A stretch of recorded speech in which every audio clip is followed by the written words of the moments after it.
There's a control panel for electricity, there's electrodes, there's a tank, there's flowing water, there's valves, there's sealants for valves, and I hope I don't sound too boring, but I want to know the cost of everything. If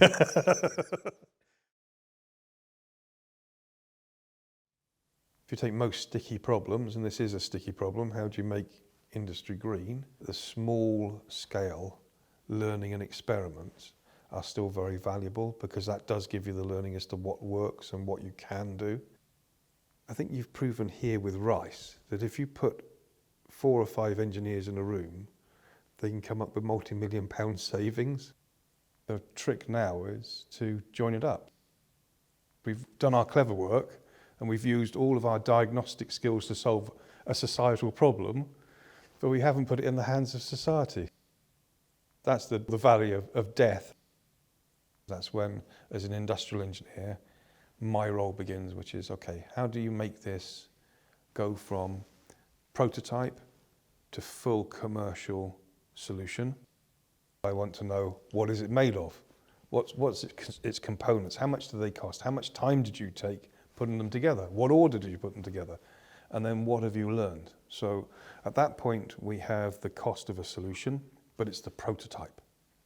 It hopefully will become a museum piece.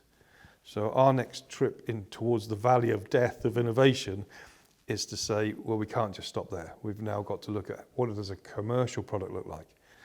We'll be looking to how do we take the cost down with the same functionality. That has a massive benefit for us because that means we can enter a marketing stage whereby we can say this is the true cost of making this product. We haven't just made one, we can make 20 a year or we can make 40 a year. Then the industrialist wants to know, well, how much does it cost me to run that?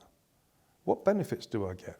Can I extract a profit stream from what I've got? Because we don't currently, you work that stream, but your machine's going to give me that byproduct that I can then sell, and I can sell it to another sector. So at that point, the industrialist can satisfy some boxes. 1, I've got good operational costs. 2, I've got a solution to an environmental problem. 3, I can tell people about that solution because that helps sell my brand, my story, my credibility as an environmentally friendly, forward-thinking organization. So that then forms the loop then. The academic gets impact, the industrialist gets a solution, and we've moved to a commercial stage. So we're part of the way through the valley of death of innovation.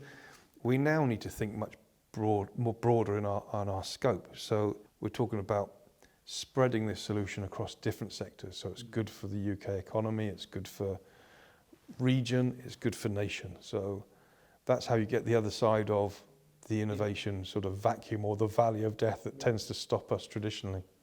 So I think the time was really right for this project to be started.